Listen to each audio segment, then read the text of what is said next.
आज हमें देश के लिए चीफ ऑफ डिफेंस स्टाफ रहे जनरल बिपिन रावत का वो बयान याद आ रहा है, जिसमें उन्होंने भारत के खिलाफ युद्ध के 2 नहीं बल्कि 2.5 फ्रंट बताए थे। इनमें एक फ्रंट पर पाकिस्तान खड़ा है, दूसरे फ्रंट पर चीन खड़ा है, और ये हाफ फ्रंट इसी देश के उन लोगों का है जो अंदर ही अंदर भारत के खिलाफ युद्ध की तैयारी कर रहे हैं। दिल्ली में भी जो धमाका हुआ उसके पीछे यही हाफ फ्रंट था, जिसमें कई डॉक्टर्स, इसी देश के नागरिक, इसी देश का सब कुछ खाते हुए इसी देश के खिलाफ साजिश रच रहे थे। और आज आप ये भी सोचिए कि अपने ही देश के खिलाफ साजिश रचने वालों का क्या मतलब था और भारत ने इन लोगों का क्या बिगाड़ा था। जिस देश में ये लोग रह रहे थे, जिस देश में इन्हें सारे अधिकार मिले, जिस देश का इन लोगों ने नमक खाया, जिस देश ने इन्हें बराबरी के मौके दिए, जिस देश की व्यवस्था में ये लोग सरकारी मेडिकल कॉलेजेस में पढ़ लिख कर डॉक्टर बन पाए, उस देश के साथ आखिर इन लोगों ने गद्दारी क्यों की और क्यों ये भारत के दुश्मन जैश के साथ मिल गए। ये सारे चेहरे डॉक्टर्स के देखिए।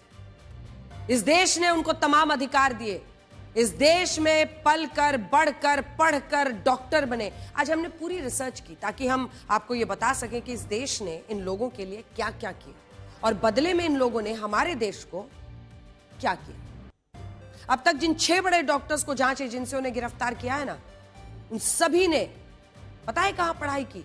इसी देश के सरकारी मेडिकल कॉलेजेस में पढ़ाई की। इनमें डॉक्टर आदिल अहमद अनंतनाग के सरकारी मेडिकल कॉलेज से पढ़ाई करता है, डॉक्टर मुजम्मिल गनई, डॉक्टर उमर मोहम्मद श्रीनगर के सरकारी मेडिकल कॉलेज से पढ़ाई करता है, डॉक्टर शाहीन शाहिद कानपुर के सरकारी मेडिकल कॉलेज से पढ़ाई करती है, और डॉक्टर परवेज अंसारी उत्तर प्रदेश के सरकारी मेडिकल कॉलेज से पढ़ाई करता है। और ये कोई मामूली बात नहीं है। इस देश में जो लोग सरकारी मेडिकल कॉलेजेस से पढ़ाई करते हैं, उनकी पढ़ाई का पता है 90% से ज्यादा खर्च सरकारों द्वारा उठाया जाता है। केंद्रीय स्वास्थ्य मंत्रालय के मुताबिक अगर किसी सरकारी मेडिकल कॉलेज में एक छात्र एमबीबीएस की पढ़ाई करता है तो 5 साल में उसकी शिक्षा पर 1 से 1.5 करोड़ रुपए खर्च होते हैं। लेकिन सरकार इन छात्रों से सिर्फ 3 से 7 लाख रुपए की फीस ही लेती है और बाकी का पैसा सरकार अपनी तरफ से इन छात्रों को डॉक्टर बनाने पर खर्च करती है। इसका मतलब समझे? इसका मतलब यह हुआ कि doctor Adil Ahmed, doctor Umar Mohammad, doctor Muzammil Ganai, doctor Shaheen Shahid और डॉक्टर परवेज अंसारी की फीस का 90% से ज्यादा पैसा इस देश की सरकारों ने खर्च किया। वो टैक्स पेयर का पैसा था, वो हमारा आपका पैसा था जो सरकार ने उनके लिए खर्च किया। हमारे टैक्स पेयर्स के पैसे से ये डॉक्टर बने और फिर हम जैसे नागरिकों की जान ले ली। लेकिन डॉक्टर बनकर यही लोग इस देश के खिलाफ साजिश रचने लगे। इस देश के सबसे बड़े दुश्मन पाकिस्तान, उसके जैश-ए मोहम्मद जैसे आतंकी संगठन में भर्ती हो गए। और सोचिए ऐसा क्यों हुआ? ऐसा सिर्फ धर्म की वजह से हुआ। धर्म के नाम पर ये लोग जैश का हिस्सा बने और पूरे 2 सालों तक इन्होंने 2900 किलोग्राम अमोनियम नाइट्रेट इकट्ठा करके रखा।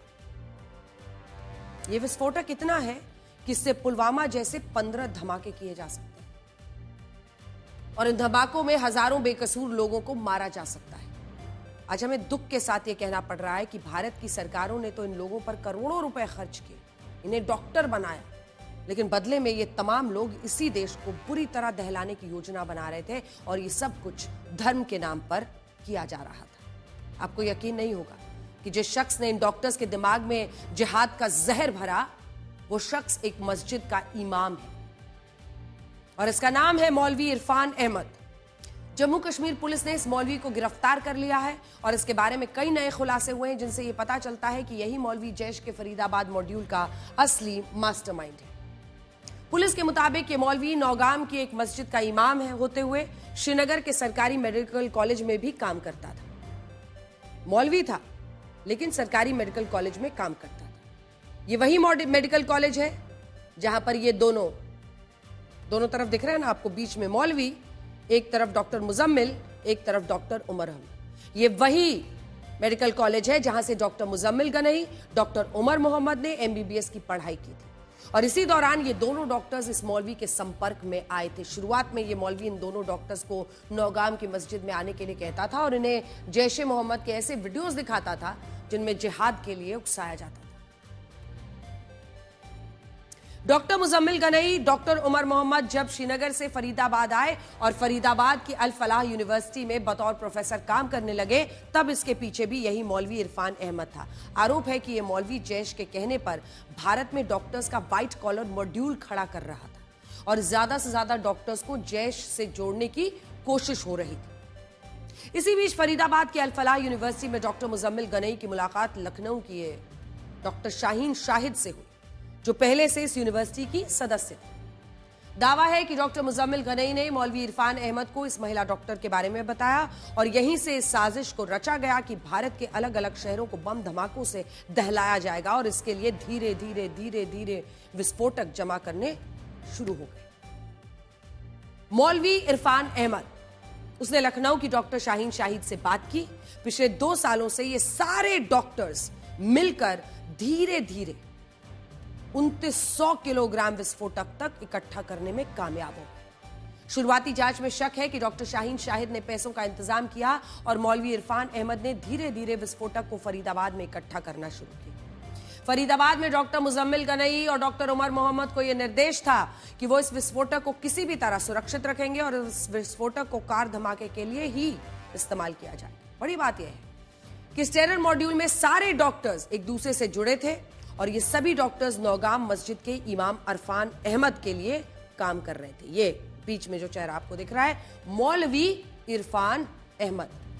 अब ये सारे डॉक्टर्स पकड़े कैसे गए उसकी कहानी सुनिए। जब मौलवी इरफान अहमद को यह भरोसा हो गया कि फरीदाबाद में डॉक्टर मुजम्मिल गनई और डॉक्टर उमर मोहम्मद ने 2 कमरों में 2900 किलोग्राम विस्फोटक सुरक्षित रखा हुआ है, तब इस मौलवी ने भारतीय सेना और सुरक्षा बल को जैश के नाम से धमकी दी। इसने सहारनपुर से डॉक्टर आदिल अहमद राठर को छुट्टियों पर नौगाम बुला लिया। ये देखिए, ये हमने एआई जनरेटेड वीडियो आपके लिए तैयार किया है और 19 अक्टूबर को इस मौलवी ने डॉक्टर आदिल अहमद को जैश के कुछ पोस्टर्स दिए जिन पर यह लिखा था कि भारतीय जवानों को जल्द ही सबक सिखाया जाएगा और इन्हीं पोस्टर्स में श्रीनगर के लोग से यह अपील की गई थी कि वो सुरक्षा बल के जवानों को अपनी दुकानों पर ना बैठने दें। एक बार फिर से प्ले कर दीजिए क्योंकि शुरू में पता चलेगा, कहानी आगे बढ़ रही है। ये देखिए, ये डॉक्टर आदिल आता है और ये पोस्टर्स लगाने लगता है। पोस्टर्स पर लिखा है कि अपनी दुकानों पर आप पुलिस को और जवानों को, सुरक्षा बलों के जवानों को अपनी दुकानों पर बैठने ना दे। अब इन पोस्टर्स को लगाने के बाद डॉक्टर आदिल अहमद 1 नवंबर को वापस सहारनपुर लौट आया, लेकिन जम्मू कश्मीर की पुलिस ने इन पोस्टर्स को गंभीरता से ले लिया। पुलिस ने इन पोस्टर्स की जांच की तो उसे नौगाम के 3 ओवरग्राउंड वर्कर्स के बारे में पता चला, ओजीडब्ल्यू के बारे में, जो डॉक्टर आदिल अहमद के साथ मौजूद थे। इन 3 लोगों से पूछताछ में मौलवी इरफान अहमद का नाम सामने आया और यह पता चला कि इसी मौलवी ने ये पोस्टर्स लगाए हैं। जब इस मौलवी को गिरफ्तार किया गया तो उसने इस डॉक्टर आदिल अहमद के बारे में सारी बातें उगल दी और सीसीटीवी फुटेज के आधार पर डॉक्टर आदिल अहमद को गिरफ्तार कर लिया। अब जब डॉक्टर आदिल अहमद और मौलवी इरफान अहमद से और पूछताछ की गई, गहन पूछताछ, तो इन लोगों ने बताया कि वो भारत को दहलाने की साजिश रच रहे हैं। खुल गए वो, और इस साजिश के लिए उन्होंने फरीदाबाद में 2 डॉक्टर्स के पास विस्फोटक को छिपा कर रखा गया है। जब इस सूचना पर जम्मू कश्मीर की पुलिस फरीदाबाद की अल फलाह यूनिवर्सिटी पहुंची तो उसने डॉक्टर मुजम्मिल गनई को गिरफ्तार किया।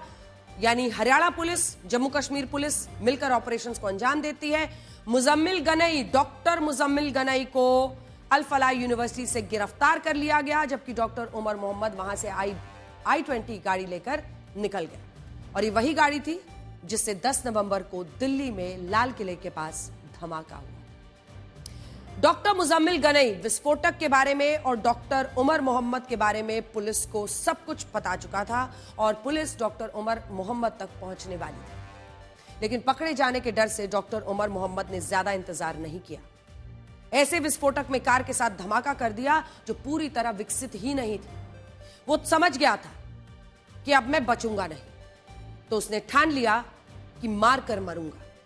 इस हमले के बाद एक और खुलासा यह हुआ कि साजिश के पीछे लखनऊ की डॉक्टर शाहीन शाहिद और उसका भाई डॉक्टर परवेज अंसारी भी शामिल है। तस्वीर आपके सामने।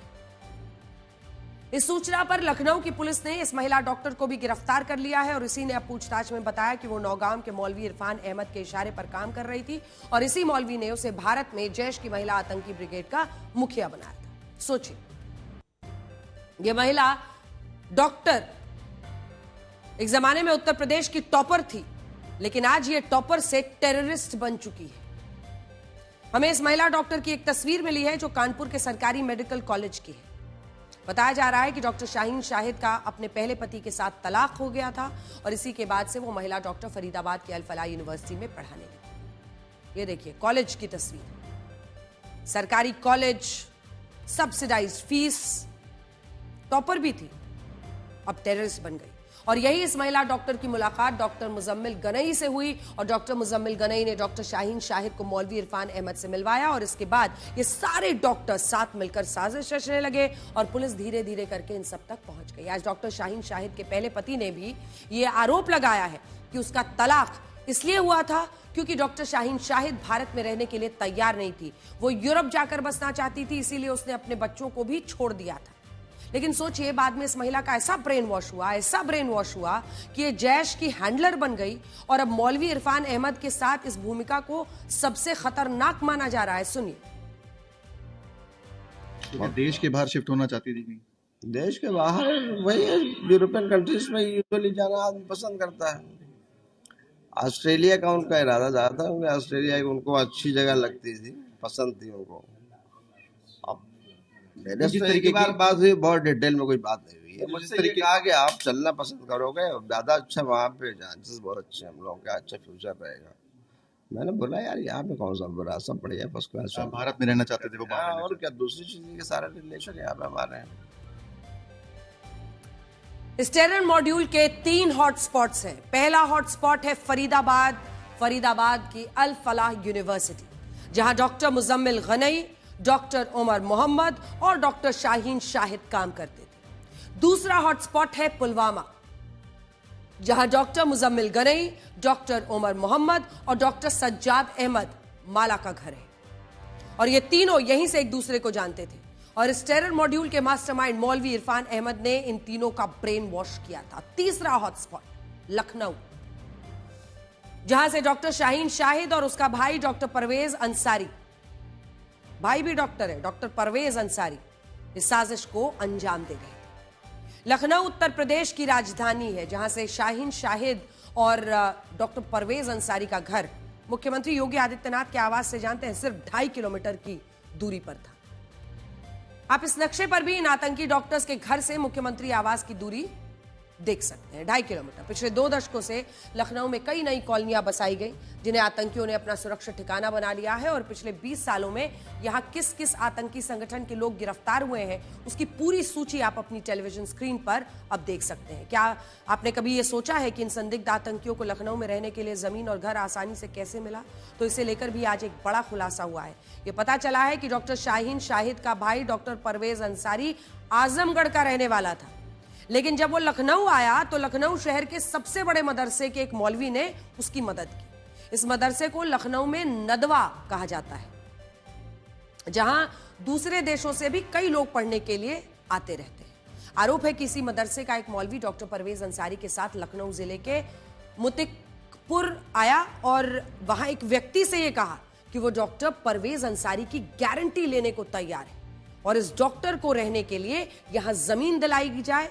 और इसी के बाद मुतिकपुर में डॉक्टर परवेज अंसारी ने जमीन खरीदी और यहीं से वो फरीदाबाद, श्रीनगर, इनके टेरर मॉड्यूल से जुड़ा हुआ था और उसकी बहन भी उसके साथ साजिश रच रही थी। सुनिए। बिल्डर हमारे थे, वो नदवा में पड़े हुए थे, वही कहने लगे इश्ताक भाई ये हमारे एक दोस्त हैं डॉक्टर और उनको ये घर देना है, और उनके कहने पर हमने उनको रजिस्ट्री कर दिया था। पैसा वगैरह सब उन्हीं ने लिया था। क्या उन्होंने कभी किसी से जिक्र किया, आपने देखा कोई उनसे मिलने आता हो या कोई चीज, कभी कोई ऐसी चीज होती हो कभी किसी सामने? नहीं देखा, बस उनके वालिद आके यहाँ रहते थे और वो भी 6-7 महीने पहले चले गए। कुछ दिन थे, मुर्गी वगैरह पाले हुए थे और उसके बाद फिर लापता हो गए।